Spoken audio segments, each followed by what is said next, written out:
હરિયો વિદ્યાર્થી મિત્રો, આજે આપણે ધોરણ 10 પ્રકરણ 6 ઉર્જાના સ્ત્રોતો એનો આગળ જે નેક્સ્ટ ટોપિક છે એનો અભ્યાસ કરીશું. લાસ્ટ સેશનમાં આપણે સૌર ઉર્જાના માધ્યમ દ્વારા કયા ઉપકરણોનો આપણે ઉપયોગ કરી શકીએ છીએ તેનો અભ્યાસ કર્યો હતો. સૂર્ય કુકર, સોલાર વોટર હીટર, ઉપરાંત સોલાર સેલના ઉપયોગો, એની મર્યાદાઓ આપણે સમજી ગયા હતા.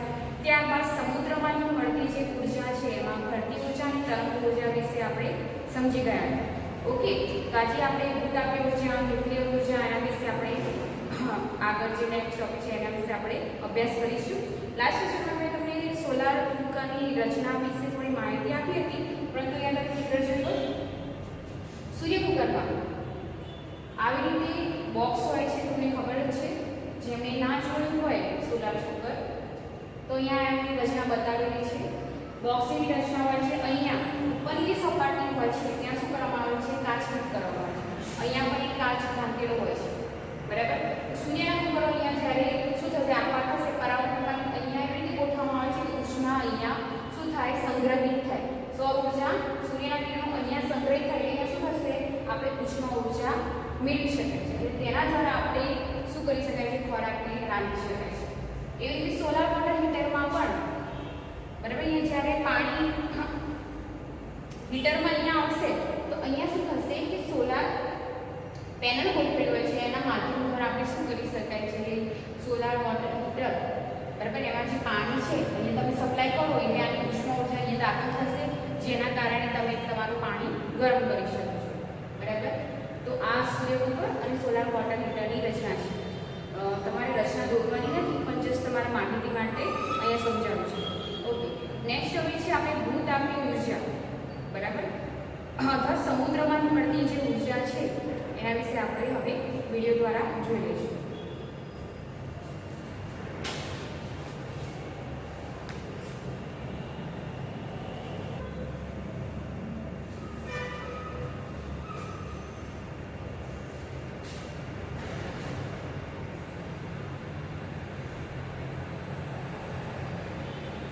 સમુદ્ર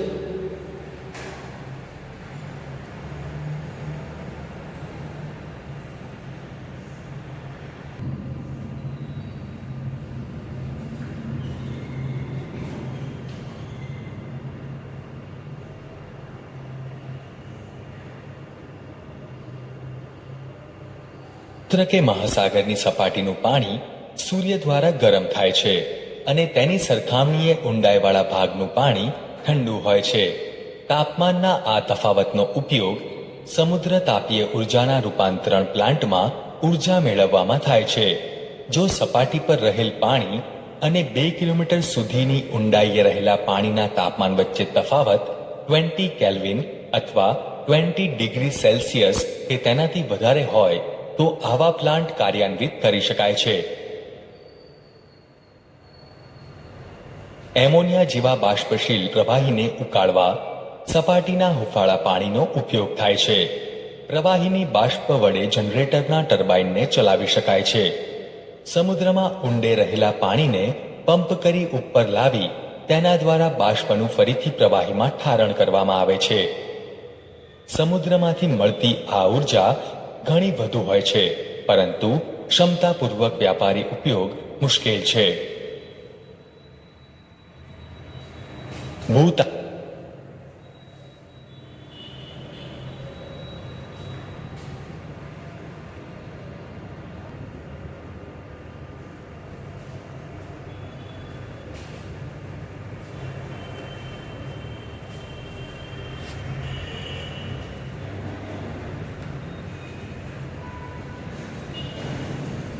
વિદ્યાર્થી મિત્રો, અહીં આપણે સમુદ્ર તાપીય ઉર્જા દ્વારા વિદ્યુત ઉર્જા મેળવી શકીએ છીએ. કેવી રીતે? હવે તમને ખબર છે કે સમુદ્રમાં રહેલું, સમુદ્રની સપાટી પર રહેલું પાણી છે દિવસ દરમિયાન સૂર્યની ગરમીને કારણે શું થાય છે? ગરમ થતું હોય છે. પણ સમુદ્રમાં જેમ આપણે ઊંડે જઈએ પાણી, બરાબર, ઊંડાઈએ રહેલું પાણી કેવું હોય છે? ઠંડુ હોય છે.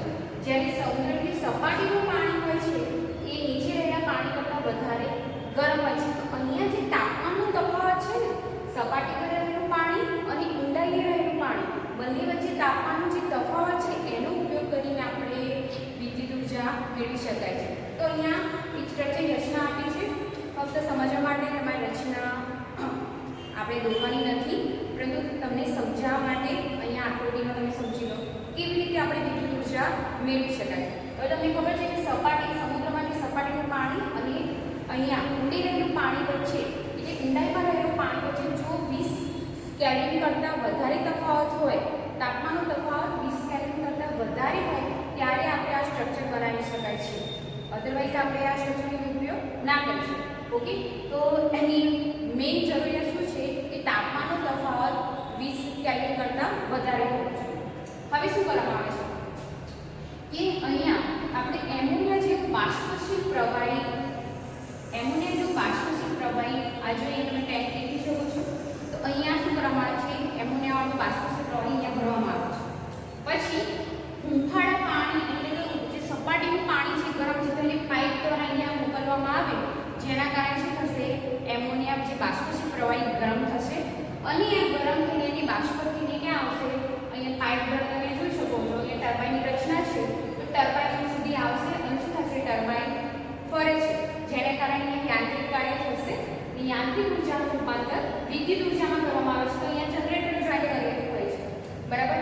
જનરેટર જોઈન્ટ કરેલું હોય ત્યાં આપણે વિદ્યુત ઉર્જા સંગ્રહી શકાય છે અને એનું સપ્લાય તમે આપી શકો છો, બરાબર. લાઇન્સ દ્વારા તમે જે સ્થળે તમારે મોકલવું હોય ત્યાં આપણે લાઇન્સ દ્વારા ઇલેક્ટ્રિસિટી મોકલી શકીએ છીએ. ઓકે, હવે અહીંયા શું થાય છે કે એમોનિયા બાષ્પશીલ પ્રવાહી છે ત્યાં ગરમ થશે, બાષ્પ અહીંયા આવશે, ટર્બાઇન ફરશે, ફરી ટર્બાઇન અંદર ફરી જાય, ફરી પછી શું થશે કે આ જે અહીંયા બાષ્પ જે સતત અહીંયા ચાલુ રહેશે, પ્રવાહી જે છે એ અહીંયા વરાળ ક્યાં આવશે, પછી શું કરવામાં આવશે, પાઇપ દ્વારા એને પાછું ઠંડુ પાડવામાં આવશે.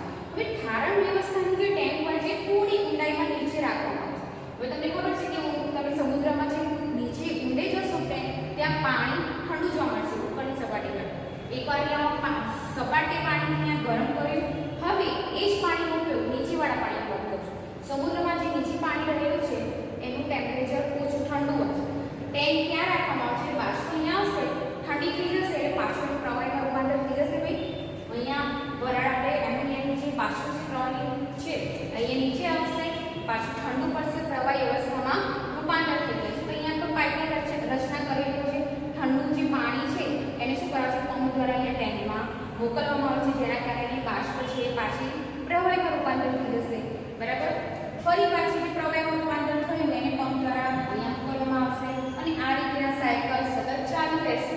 તમે એકવાર એની જે સ્ટ્રક્ચરની રચના ગોઠવી કાઢો, બરાબર. હવે આ સ્ટ્રક્ચરની રચના કરવી એ બી સમુદ્રનું થોડું ખર્ચાળ સાબિત થાય છે, પરંતુ જો એકવાર તમે આ ગોઠવી કાઢો, આ રચના તમે બનાવી દો, તો એના લીધે આ ઉર્જાનો શું થાય છે, તમે વારંવાર ઉપયોગ કરી શકો છો, બરાબર. અને સાયકલ આ સતત ચાલુ રહે છે, બાષ્પ બનશે, ટર્બાઇન ફરશે, પાછું ઠારણ થશે, ફરી પાછું અહીંયા દાખલ થશે, ગરમ થશે, બાષ્પ થશે અને આવી રીતે સાયકલ ચાલુ રહે છે અને ટર્બાઇન દ્વારા આપણે વિદ્યુત ઉર્જા મેળવી શકીએ છીએ.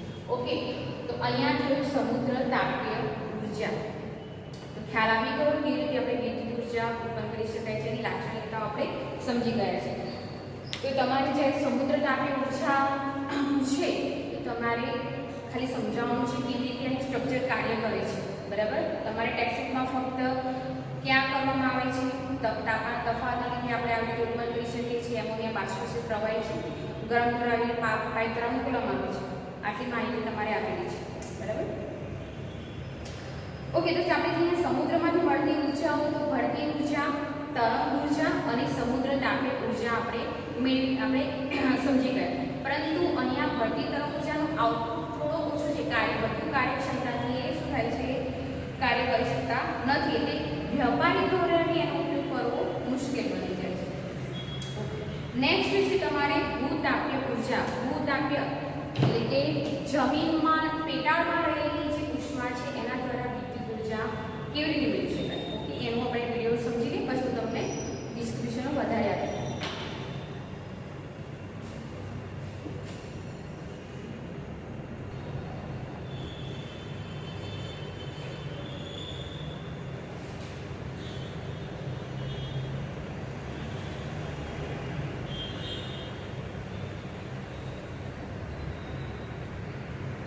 ઉર્જા. પૃથ્વીના પોપડામાં ઊંડે આવેલા ગરમ વિસ્તારોમાં રચાતા પીગળેલા ખડકો ભૂસ્તરીય ફેરફારોને કારણે છે, ઉપર તરફ ધકેલાય છે અને કેટલાક વિસ્તારોમાં ઘેરાઈ જાય છે. આ વિસ્તારને ગરમ વિસ્તારો એટલે કે હોટ સ્પોટ્સ કહે છે. જ્યાં ભૂસ્તરીય જળ આવા ગરમ બિંદુઓના સંપર્કમાં આવે છે ત્યારે વરાળ બને છે. ઘણી વખત આ વિસ્તારમાંથી ગરમ પાણી સપાટી પર કેટલાક સ્થળે બહાર આવે છે. આવા સ્થળોને ગરમ પાણીના ઝરા એટલે કે હોટ સ્પ્રિંગ કહે છે. ખડકોમાં આંતરાયેલી ઉષ્માને પાઇપ દ્વારા ટર્બાઇન સુધી લાવવામાં આવે છે અને તે વિદ્યુત ઉર્જા ઉત્પન્ન કરવામાં વપરાય છે. ઉત્પાદન ખર્ચ બહુ નથી, પણ વ્યાપારી ધોરણે યોગ્ય હોય તેવા સ્થાનો બહુ ઓછા હોય છે જ્યાં આવી ઉર્જા વાપરી શકાય. ભૂસ્તરીય ઉર્જા પર આધારિત ઘણા પાવર પ્લાન્ટ ન્યૂઝીલેન્ડ અને યુનાઇટેડ સ્ટેટ્સ ઓફ અમેરિકામાં કાર્યાન્વિત છે.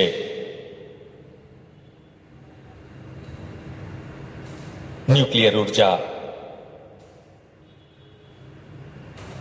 ન્યુક્લિયર ઉર્જા કેવી રીતે મેળવી શકાય છે? ચાલો જોઈએ. ન્યુક્લિયર વિખંડન તરીકે ઓળખાતી પ્રક્રિયામાં ભારે પરમાણુ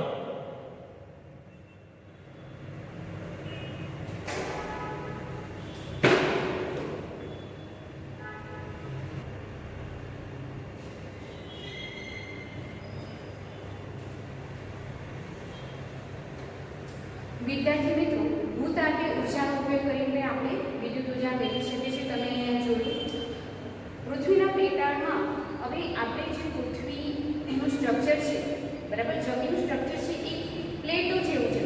જે આપણે બધી અલગ અલગ ખંડો છે પ્લેટોના આકારમાં ગોઠવાયેલા છે. આ પ્લેટો શું થાય છે, સતત ખસતી હોય છે, જેના કારણે એના ફેરફાર જે સ્ટ્રક્ચર ફેરફાર છે પૃથ્વીના પેટાળમાં ગરમ વિસ્તારો આ પ્લેટોના થાય શું થાય છે, અમુક વિસ્તારોમાં ગરમ તમને વિસ્તારો જોવા મળે છે, બરાબર, અને અમુક વિસ્તાર ઘેરાઈ જતા હોય છે. ત્યાં હવે જ્યારે આવા વિસ્તારો ઘેરાઈ જાય અને એના ઉપર જો ભૂસ્તરીય જળ આવેલું હોય, તમને ખબર છે કે નદીઓ જળાશયો સિવાય આપણે પૃથ્વીના પેટાળમાં પણ જળ આવેલું છે, ભૂસ્તરીય જળ, બરાબર. તો એના સંપર્કમાં જ્યારે આવે તો શું થાય છે કે પાણી ગરમ થતું હોય છે. તમે કુદરતી રીતે આપણે તમે ઘણી જગ્યાએ ગરમ પાણીના ઝરા તમે કહેતા હો છો, બરાબર, ઘણી જગ્યાએ ઘણા દેશોમાં જોવા મળે છે.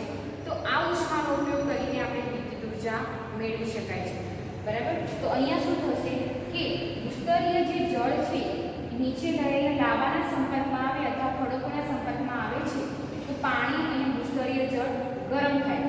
હવે આ જે ઉષ્માનો ઉપયોગ કરીને આપણે શું કરી શકીએ, પાણીની બાષ્પ બને એને પાઇપ દ્વારા તમે ઉપર લઈ જાઓ, બરાબર. શું કરવાનું કે અહીંયા જે પાણી ગરમ થશે લાવા દ્વારા તો ખડકોના જે વિસ્તારો છે ગરમ વિસ્તારો એના દ્વારા પાણી ગરમ થાય છે અને પાઇપ દ્વારા તમે એને ઉપર લઈ જાઓ, જમીનની ઉપર સુધી. હવે પાઇપનું સ્ટ્રક્ચર ઉપર જશે, પાઇપને જોડાઈને તમે અહીંયા શું કરવાનું, ટર્બાઇન ગોઠવી દેવાનું. ટર્બાઇનની ગોઠવણી અહીંયા કરવામાં આવશે તો ટર્બાઇન ફરશે અને એના લીધે શું થાય છે, આપણે વિદ્યુત ઉર્જા મેળવી શકાય છે. બાકી બેઝિક તમને ખબર જ છે, યાંત્રિક ઉર્જા વિદ્યુત ઉર્જામાં અહીંયા રૂપાંતર થશે. બેઝિક ઉર્જા ખૂબ જ સામાન્ય છે અને એનો ખર્ચ પણ નજીવો છે, બરાબર. પરંતુ આવા જે વિસ્તારો છે કે જ્યાં ગરમ પાણીના ઝરા હોય અથવા ગરમ વિસ્તારો હોય એ અમુક દેશોમાં જ જોવા મળે છે, તો અમુક વિસ્તારોમાં જ જોવા મળે છે. ભારત અને ઉત્તરાખંડ બાજુ તમે ગરમ પાણીના ઝરા જોવા મળતા હોય છે. હવે આવી ઉર્જાનો ઉપયોગ કરીને વિદ્યુત ઉર્જાનું મોડેલ બનાવી શકાય એવા દેશો એ તો ઉત્તર અમેરિકામાં આવું મોડેલ બનાવવામાં આવ્યું છે કે જ્યાં ગરમ પાણીના ઝરા જોવા મળે છે. આ ઉપરાંત ન્યૂઝીલેન્ડમાં પણ વિદ્યુત ઉર્જા મેળવવામાં આવતી હોય છે કે જ્યાં આવા ગરમ પાણીના ઝરા જોવા મળે છે. તો આ થઈ ગયું ભૂતાપીય ઉર્જા. હવે નેક્સ્ટ છે ન્યુક્લિયર ઉર્જા, એના વિશે આપણે માહિતી મેળવીશું.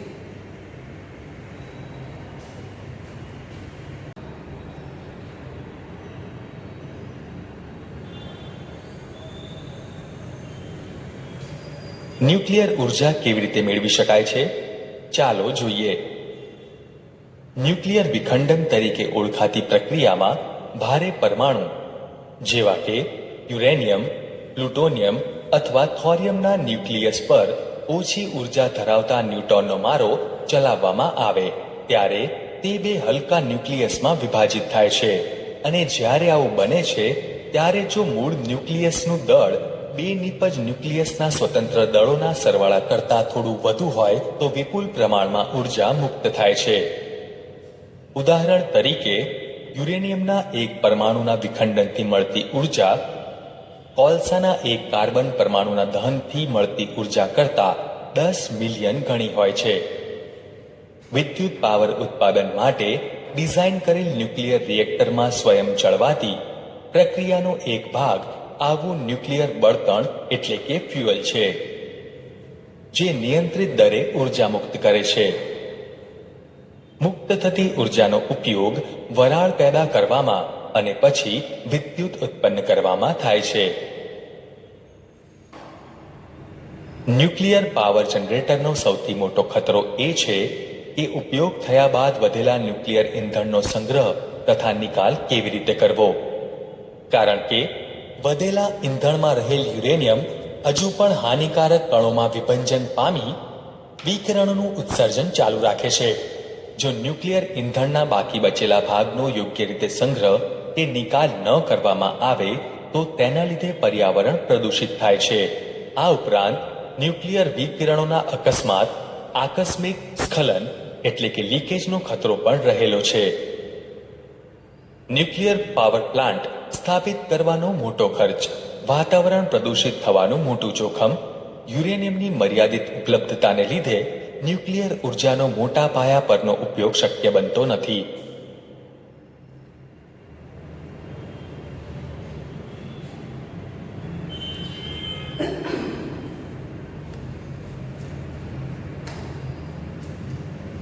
વિદ્યાર્થી મિત્રો, અહીં આપણે ન્યુક્લિયસમાંથી અથવા ન્યુક્લિયર ઉર્જા એ કેવી રીતે મેળવવામાં છે, એનું સ્ટ્રક્ચર કેવું હોય છે એ આપણે અહીંયા જોઈ ગયા. બરાબર? તો ન્યુક્લિયર ઉર્જાનો ઉપયોગ ઉત્પન્ન કરવા માટે જે ભારે ધાતુ તત્વો હોય એટલે કે યુરેનિયમ છે, પ્લુટોનિયમ છે, આ બધા ધાતુ તત્વોનો ઉપયોગ કરવામાં આવતો હોય છે. તો યુરેનિયમ જેવા આ તત્વો છે, તમને ખબર છે કે હેવી યુવી રેસ ઉત્પન્ન કરે. જ્યારે તમારી વિખંડનની પ્રક્રિયા ચાલુ થાય તો એ સ્વયં સંચાલિત, પછી એકવાર તમે એનું વિખંડન કર્યું તો એ સતત એની ઉર્જા મુક્ત કરતું રહે છે. પછી આ ઉર્જાનો ઉપયોગ કરીને શું કરવામાં આવે છે, એક ન્યુક્લિયર રિએક્ટર બનાવવામાં આવે છે. ન્યુક્લિયર રિએક્ટરમાં શું થાય છે કે આમાં જે યુરેનિયમ છે, પ્લુટોનિયમ છે, કોરિયમ જેવા ધાતુ તત્વોનો ઉપયોગ કરવામાં આવતો હોય છે. એકવાર એક વિખંડન પ્રક્રિયા ચાલુ થઈ તો સ્વયં સંચાલિત જ હોય છે, એમાંથી ઉર્જા સતત મુક્ત થતી હોય છે. બરાબર? તો અહીંયા શું કરવામાં આવે છે કે જ્યારે યુરેનિયમ, ઉદાહરણ તરીકે યુરેનિયમ આપણે ધાતુ તત્વોનો ઉપયોગ કર્યો તો અહીંયા શું કરવામાં આવે છે કે પ્રોટોનનો મારો ચલાવવામાં આવે, જેના કારણે વિખંડનની પ્રક્રિયા ચાલુ થાય. તો એક યુરેનિયમમાંથી પછી બે યુરેનિયમના ઘટકો બનશે, એક યુરેનિયમનું વિભાજન થઈને બે બનશે, બે નિપજો બનશે. હવે અહીંયા શું થાય છે કે જે બે નિપજો બને છે એનું દળ જે મૂળ જે યુરેનિયમ છે એનું ન્યુક્લિયસ દળ વધારે હોય છે નિપજો કરતાં, એના કારણે ઉર્જા મુક્ત થતી હોય છે. અને આ પ્રક્રિયા સતત ચાલુ રહે, એકમાંથી બે, બેમાંથી ચાર, અને આ પ્રક્રિયા સતત ચાલુ રહેતી હોય છે. ભાઈ આ ઉર્જાનો ઉપયોગ કરીને વરાળ બનાવવામાં આવશે તો પાણીને ગરમ કરાવશે, તેમાંથી આપણે વિદ્યુત ઉર્જા મેળવી શકીએ છીએ. હવે એક જ યુરેનિયમના ઘટકનું આપણે વિખંડન કરીએ અને એક કોલસાના કાર્બનનું વિઘટન કરીએ તો કાર્બનમાંથી, કોલસાનું જે કાર્બન છે એમાંથી જે મળતી ઉર્જા છે એના કરતાં યુરેનિયમનું ફક્ત એક જ ઘટકની ઉર્જા 10 મિલિયન ગણી વધારે હોય છે. 10 મિલિયન જેટલી ઉર્જા વધારે પ્રમાણમાં પ્રાપ્ત થાય છે. હવે આપણે આ પ્રકરણમાં જેટલા પણ ઉર્જાના સ્ત્રોતો વિશે વાત કરી એના કરતાં સૌથી વધારે આઉટકમ જે ઉર્જાનો મળતો હોય, ફક્ત ઓછું દ્રવ્ય અને વધારે માત્રામાં ઉર્જા ઉત્પન્ન કરી શકાય તો આ ફક્ત એક જ છે ન્યુક્લિયર ઉર્જા. બરાબર? પરંતુ ન્યુક્લિયર ઉર્જા વધુ પ્રમાણમાં પ્રાપ્ત કરી શકાય છે, પણ એના ગેરફાયદા પણ છે. બરાબર? ફાયદા તો છે પણ એની મર્યાદાઓ તો ગેરફાયદા પણ વધુ છે. એટલા માટે એનો મોટા પાયે ઉપયોગ કરી શકાતો નથી. હવે જે અહીંયા ન્યુક્લિયર ઉર્જાનું જે વિખંડનની પ્રક્રિયા છે એમાં ન્યુક્લિયસ દળનો જે વધારે તમારે જાણવા જેવી માહિતી તમારે આપેલી છે એને કહી દઉં છું કે ન્યુક્લિયસ દળની જે ઉર્જા ડેલ્ટા એમની જે તફાવત છે, આલ્બર્ટ આઇન્સ્ટાઈનનું જે સૂત્ર હતું E = Δ mc², એના પરથી શોધવામાં આવ્યું છે. જેમાં હવે ન્યુક્લિયરમાંથી જે ઉર્જા પ્રાપ્ત થાય છે એને 1 eV દ્વારા દર્શાવવામાં છે. 1 ઇલેક્ટ્રોન વોલ્ટ જે આશરે 931 મેગાવોટ જેટલી હોય છે. એનું મૂલ્ય તમારે આપ્યું છે 931 મેગા ઇલેક્ટ્રોન વોટ જેટલી ઉર્જાને ન્યુક્લિયસ છે. ફક્ત એક ઇલેક્ટ્રોન વોલ્ટની વાત કરું છું. એક ઇલેક્ટ્રોન વોલ્ટ, તમે એક ન્યુક્લિયર વિખંડનની પ્રક્રિયા સ્ટાર્ટ થાય તો એક ઇલેક્ટ્રોન વોલ્ટની મૂલ્ય કેટલું છે? 931 મેગાવોટ ઇલેક્ટ્રોન વોલ્ટ છે. આટલું બધું ઉર્જાનું મૂલ્ય હોય છે. બરાબર. તો તમને આ ફક્ત જાણવા જેવી માહિતી છે કે ડેલ્ટા એમનો ઉપયોગ આલ્બર્ટ આઇન્સ્ટાઈને સૂત્ર એના પરથી આ ઉર્જાનું મૂલ્ય શોધવામાં આવે છે. જ્યારે સૌપ્રથમ આપણે યુરેનિયમ જેવા ન્યુક્લિયર ઉર્જા વિશે વાત કરી તો તેનો ઉપયોગ વિનાશકારી પ્રક્રિયા માટે કરવામાં આવ્યો હતો. ન્યુક્લિયસ બોમ્બ બનાવવામાં આવ્યા હતા. બરાબર. જેના કારણે તમને ખબર જ છે કે જાપાનમાં હિરોશિમા નાગાસાકી જે શહેરો છે એના પર ન્યુક્લિયર બોમ્બ નાખવામાં આવ્યો હતો. તો એનો જે વિનાશકારી અસરો હજુ પણ એને જે નવી પેઢીઓ છે એમાં જોવા મળતી હોય છે. બરાબર. એમાં જે શરીરના રોગો જીનેટિકલી બધા જાપાનીઝ છે એમાં આવેલા જોવા મળે છે. તો એ વિનાશકારી પ્રક્રિયા માટે કરવામાં આવી હતી. પરંતુ જે બોમ્બમાં જે પ્રક્રિયા વિખંડનની પ્રક્રિયા થાય છે અને ન્યુક્લિયર રિએક્ટરમાં જે પ્રક્રિયા થાય છે એ બંને અલગ છે અને બંનેની સ્ટ્રક્ચર પણ અલગ છે. વિખંડન પ્રક્રિયા તો થાય છે પણ બંનેની રચના અલગ છે. બોમ્બ છે આપણે વિનાશકારી માટે છે, જ્યારે રિએક્ટરમાં જે ઉર્જા ઉત્પન્ન થાય છે એને વિદ્યુત ઉર્જા મેળવવા માટે કરવામાં આવતો હોય છે. ઓકે. હવે એના ગેરફાયદા શું છે? હવે ન્યુક્લિયર રિએક્ટરનો એક તો જે સ્ટ્રક્ચર બનાવવાનો ખર્ચો છે, પ્રારંભિક ખર્ચે પ્લાન્ટ તમારે સ્થાપિત કરવો હોય એનો ખર્ચ ખૂબ જ વધી જાય છે. ખર્ચાળ પ્રક્રિયા છે. એક તો એ થયું. બીજું છે કે વાતાવરણમાં એક પ્રદૂષણનું જોખમ રહેલું છે. તો કોઈ એવી કુદરતી ઘટના મળે કે મોટા પ્રમાણમાં ભૂકંપ આવી ગયો, બરાબર, તો એના લીધે જો ન્યુક્લિયર રિએક્ટરમાં કોઈ ખામી સર્જાય તો ન્યુક્લિયર હવે આ વિખંડન પ્રક્રિયા સ્વયંસંચાલિત જ હોય છે. એમાંથી યુવી રેસ ઉત્પન્ન થતા જ હોય છે. બરાબર. જો એમાંથી લીકેજ થયું તો એ તમારે એને આસપાસ રહેતા વિસ્તારોમાં અથવા જે મનુષ્યો હોય અથવા પ્રાણીઓ એમાં ખૂબ જ માઠી અસરો પહોંચી શકે છે. એમને જીનેટરી ડિસઓર્ડર પણ થઈ શકે છે. બરાબર. એક તો આ જોખમ રહેલું છે. અને અહીંયા જ્યારે ન્યુક્લિયસ ઉર્જા આપણે ઉત્પન્ન કરીએ છીએ, જે ધાતુનો ઉપયોગ કરીએ છીએ તે વિખંડન પ્રક્રિયા ચાલુ રહ્યા છે.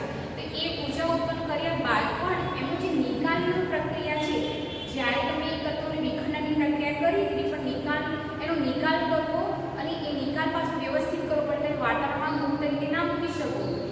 આમાંથી જે ન્યુક્લિયસ કચરો નીકળે એને વાતાવરણમાં ના મૂકી શકાય. બાકી એમાંથી ઉર્જા ઉત્પન્ન થતી જ રહે. બરાબર. યુવી રેસ ઉત્પન્ન થતા રહે અને મનુષ્ય ઉપર અસર, પ્રાણી પર અસર, ખૂબ જ માઠી અસર પહોંચી શકે છે.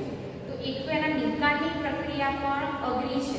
બરાબર. તમે એને વાતાવરણ તો જોખમ પણ રહેલું છે. જો કોઈ પણ ખામી કે રિએક્ટરમાં કોઈ ખામી સર્જાય તો એમાં રહેલા આસપાસના વિસ્તારોમાં ખૂબ જ માઠી અસરો પહોંચી શકે. એટલે તો એ વધારે સૌથી મોટું જોખમ કહી શકાય.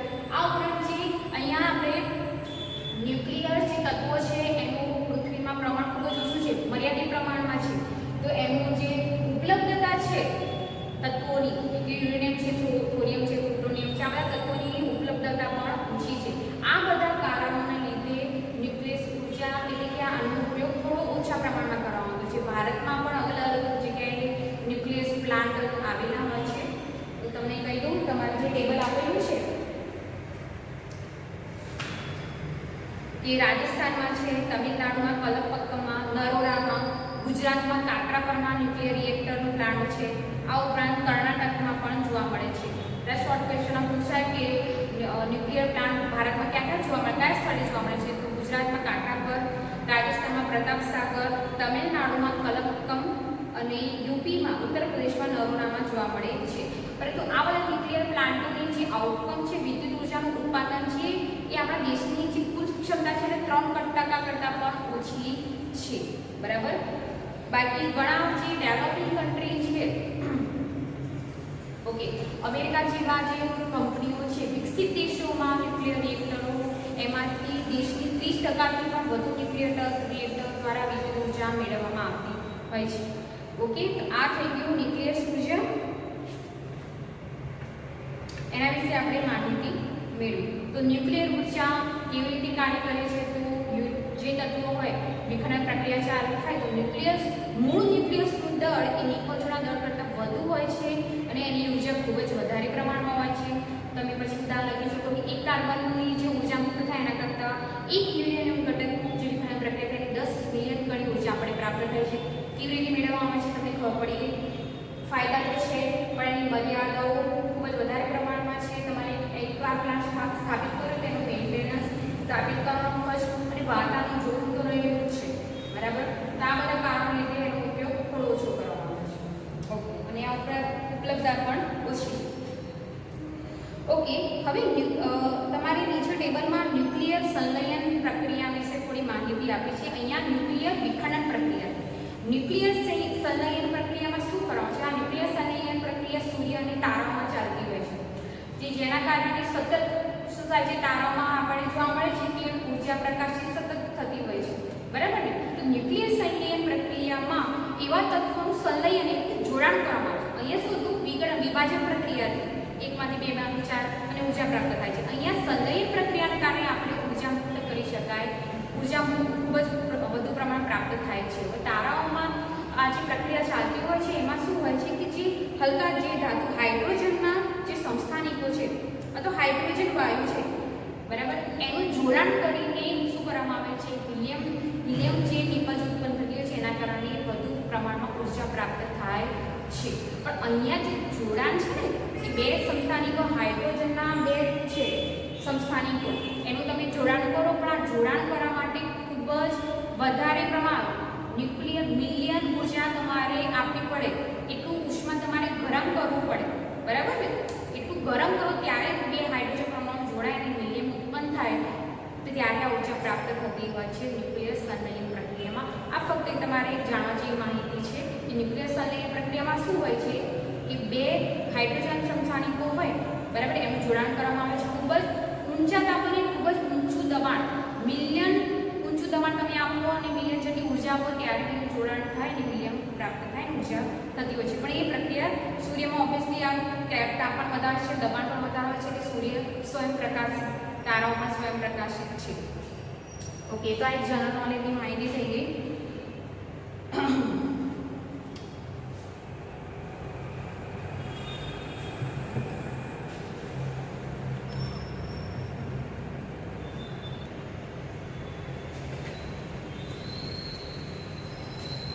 ઓકે, તો આપણે ન્યુક્લિયસ ઉર્જા, એના પછીના જે ઇન્ડેક્સના પ્રશ્નો આપેલા છે પેજ નંબર 253 ઉપર, એ સોલ્વ કરી દઈએ. સૌર કુકર માટે કયો અરીસો અંતર્ગોળ, બહિર્ગોળ કે સમતલ સૌથી વધારે યોગ્ય કયો છે? શા માટે? હવે આપણે પ્રકાશ કરાવવાના વગેરેમાં અરીસાનો અભ્યાસ કરેલો, બરાબર ને? તો આમાંથી કયો અરીસો એવો છે કે આપણે સૌર કુકરમાં વાપરવામાં આવે? સૌર કુકર એટલે કે સૂર્ય કુકરમાં શું હોય છે કે એક જગ્યાએ ઉષ્મા તમે કેન્દ્રિત કરો તો વધારે પ્રમાણમાં ઉષ્મા ભેગી કરી શકાય અને ખોરાકને જલ્દી રાંધી શકાય. તો આમાંથી બહિર્ગોળ, અંતર્ગોળ, સમતલ એમાંથી કયો અરીસો વધારે યોગ્ય પ્રમાણમાં આપણે કરી શકીએ? અંતર્ગોળ અરીસો, બરાબર ને? અંતર્ગોળ અરીસો આપણે મૂકીશું સૂર્ય કુકરમાં તો એના કારણે શું થશે? એક જ જગ્યાએ સૂર્યના કિરણો કેન્દ્રિત થાય છે અને તમારો ખોરાક ઝડપથી રાંધાઈ જાય છે. તો અંતર્ગોળ અરીસો વાપરવામાં આવે છે, કારણ પણ મેં તમને કહી દીધું. સેકન્ડ ક્વેશ્ચન છે, મહાસાગરોમાંથી પ્રાપ્ત થતી ઉર્જાની કઈ મર્યાદાઓ છે? ઉર્જાની આપણે મહાસાગરોમાંથી પ્રાપ્ત થતી સમુદ્રમાં મળતી ઉર્જા, ભરતી ઉર્જા, બરાબર, તરંગ ઉર્જા અને સમુદ્ર તાપીય ઉર્જા વિશે આપણે અહીંયા સમજી ગયા. બરાબર, ત્રણેય મેં તમને સમજાવી દીધા. તો આમાંથી આપણે આ બધી ઉર્જાઓ પ્રાપ્ત થાય છે. મર્યાદાઓ કઈ છે? તો મર્યાદા એ છે કે હવે જો ભરતી ઉર્જા તો છે, પણ એનું કે સમુદ્ર તાપીય ઉર્જા છે કે તરંગ ઉર્જા છે, એવા વિસ્તારો કે જ્યાં આપણે આ સ્ટ્રક્ચર ગોઠવી શકીએ એવા વિસ્તારો ઓછા છે કે જ્યાં વધારે પ્રમાણમાં આપણે ઉર્જા મેળવી શકીએ. અને આ બધા સમુદ્ર તાપીય ઉર્જા કે પછી તરંગ ઉર્જા એવા વિસ્તારો ઓછા છે. આ ઉપરાંત એનું આઉટકમ જે કાર્યક્ષમતા ઉર્જાનો આઉટપુટ આવો છે ને ઓછો પ્રાપ્ત થતો હોય છે. આ એની મર્યાદાઓ છે. થર્ડ ક્વેશ્ચન, ભૂતાપીય ઉર્જા એટલે શું? ભૂતાપીય ઉર્જા મેં તમને હમણાં જ સમજાવ્યું કે પૃથ્વીના પેટાળમાં જે આપણે ભૂસ્તરીય જે ફેરફારો થતા હોય છે જેના કારણે પૃથ્વીના પેટાળમાં ખડકો ગરમ ખડકમાં ફેરવાઈ જતા હોય છે, ત્યાં જે તે વિસ્તારમાં ઘેરાઈ જતા હોય છે અને શું થાય છે? ગરમ બની જતા હોય છે, બરાબર, અને ખૂબ જ ઊંચું તાપમાન ત્યાં જોવા મળશે. હવે જો ભૂસ્તરીય જળ એના સંપર્કમાં આવે તો ત્યાં ગરમ પાણીના ઝરા જોવા મળે છે અને એમાંથી આપણે એટલે આ દ્વારા ઉત્પન્ન થતી ઉર્જાને ભૂતાપીય ઉર્જા કહે છે. ન્યુક્લિયર ઉર્જાના ફાયદા કયા છે? તો ન્યુક્લિયર ઉર્જાના ફાયદા કયા છે ભાઈ? એક તો ખૂબ જ ઓછી માત્રામાં આપણે રેડિયોએક્ટિવ તત્વો એટલે કે યુરેનિયમ, થોરિયમ, બરાબર, આ બધા તત્વો ખૂબ જ ઓછી માત્રામાં લઈએ અને વધુ માત્રામાં ઉર્જા ઉત્પન્ન કરી શકાય છે. પુષ્કળ પ્રમાણમાં ઉર્જા ઉત્પન્ન કરી શકાતા હોય છે, બરાબર. અને અશ્મિભૂત જે બળતણ દહન છે એના કરતાં અહીંયા એવું કંઈ અવશેષ એટલે એનો નિકાલનું તો છે, પરંતુ બીજા કોઈ પર્યાવરણ વિષયક કે ધુમાડા ઉત્પન્ન કરે છે એવું અહીંયા કંઈ થતું નથી. પણ ન્યુક્લિયર ઉર્જામાં પુષ્કળ પ્રમાણ ઉત્પન્ન કરી શકાય છે ઉર્જા, અને પર્યાવરણ વિષયક ધુમાડા કોઈ ઉત્પન્ન થતા નથી. આની થયા ફાયદા, બરાબર. ઓકે, હવે નેક્સ્ટ આપણે જે પર્યાવરણ વિષયક પરિણામ, કોઈ ઉર્જા સ્ત્રોત આપણા માટે ક્યાં સુધી રહેશે, એ બે ટોપિક આપણે તમારે જનરલી ખુદ સમજવાના છે. તો તમને નેક્સ્ટ સેશનમાં સમજાવી દઈશ, અને પછી ત્યારબાદ સ્વાધ્યાયના પ્રશ્નો આપણે લઈ લઈશું. તો આજના સેશન માટે આટલું રાખીએ, બરાબર. જે ઇન્ડેક્સના પ્રશ્નો મેં તમને સોલ્વ કરાવવાના, ત્રણેય પ્રશ્નો તમારા હોમવર્કમાં લખવાના છે. ઓકે, તો આજના સેશન માટે આટલું. નેક્સ્ટ સેશનમાં ફરી મળીએ. બાય.